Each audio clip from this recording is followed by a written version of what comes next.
an up and coming artist that we've been talking, I feel like, about a decent amount recently, as we've been talking about XXL Freshman, the list obviously coming soon.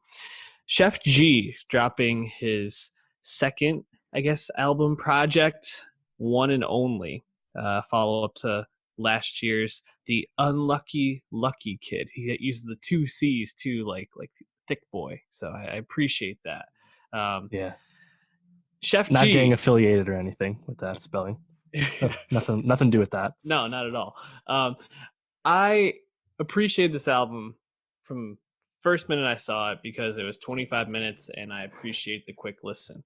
I also appreciated it because I felt like there was actually some decent songs in here, and I was left pretty impressed with Sheff G. You know, he's obviously related to the Brooklyn drill scene, but this felt like a more like stripped down version of that, and he was trying to branch out with some other sounds on this a little bit more, and I was pretty impressed with One and Only.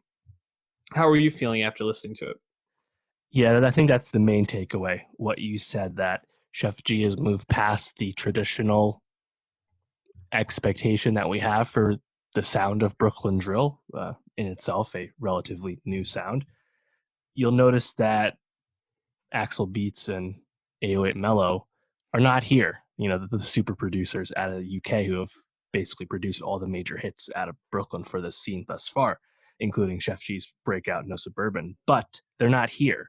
We have a producer who I'm not familiar with named Great John, who's from the New York area, and we don't have those church bells and those horror movie piano keys that we expect from the traditional sound. It's much more mellower and almost just kind of simpler production, and that kind of growth in the sound reminded me a lot of when we talked about Heady One and how he was evolving past the traditional UK drill that he had become famous for. So that kind of growth is really cool to me, and is kind of setting Sheff G apart in his his borough, in his scene right now. I think, you know, 22Gs, we talked about growth and development. 22Gs and Sheff G have major beef due to gang ties and whatnot, but obviously one of them made Suburban, then another made No Suburban. 22Gs made Suburban Part 2, and then Sheff G recently released No Suburban Part 2, which is on this project. And those are basically like kind of diss songs at each other. I like both artists, but let's hope nothing comes out of that. I will say, though, that in No Suburban Part 2, Sheff G has kind of an instant quotable. I heard that boy a snitch, fish him out, which is just an obvious 6ix9ine diss. You love to see it. But yeah, other than that, you know, it's like Sheff G, who made an impression on Lil TJ's very bad State of Emergency mixtape, which we talked about last week. He made an impression, though, just because I think he has a lot of presence whenever he talks. He has that kind of deep voice, but it's not as gravelly as Pop Smoke, right? Like it kind of has like that. You can mistake him for being from London, which happened when he first blew up. But I think he's kind of just a rapper's rapper. It's really cool. So yeah, I thought this was good. There's a lot of songs I like. Yeah, I thought there was a lot to like on here. A couple of songs that really stood out to me, mostly for subverting my expectations, I think. Once I'm Gone, the way that he kind of has like the flute going through it reminded me a little bit of an artist that we're not going to talk about today, Future, and who I think has incorporated flutes quite a bit into his work in the past, and pretty famously.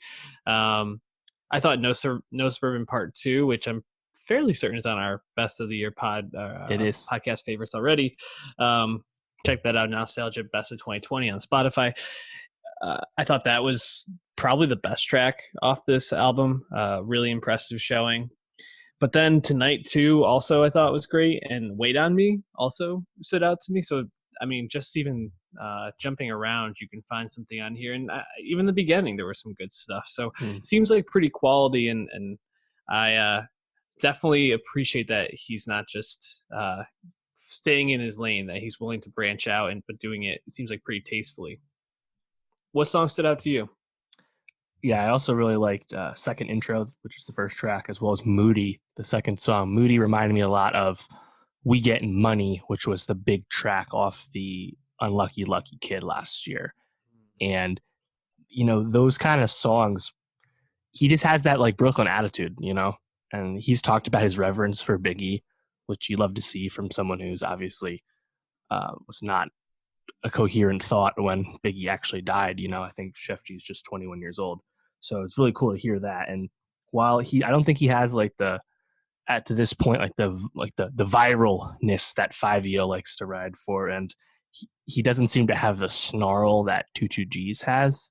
He still has a lot of presence on the mic. And I really like him. I think he's probably the leader in the clubhouse in terms of who's making the best music right now out of these guys in the wake of Pop Smoke's passing, of course. So it's just really cool. I mean, we talked about New York rappers like 5 times in quarantine because they're all just kind of popping up and doing stuff, and like it's just such a cool contrast to hear little TJ's like whiny ass, and then you have Sheff G who sounds like he gargles Drainal. Like there's so much there. So yeah, I like this, and I feel like the New Yorkers, man, they've been hitting us.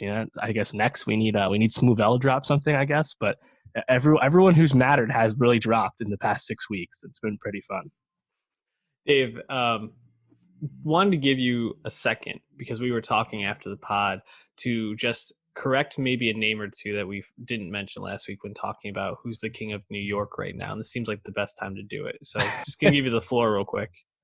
Oh yeah, we forgot to mention Cardi B. Yeah. We really dropped the ball on that one. So anyone that listened and was just like, these guys are idiots. Yeah. We got most of them, but Cardi somehow. I noticed it on our own, after the fact. It's not like someone had to comment. Cardi she probably I don't know if she lives in the Bronx still, but she's from very close to me. I mean, I could get to the Bronx in 20 minutes if I wanted to right now. So yep. Big miss by us there, but Sheff G, great showing on One and Only. Check that out.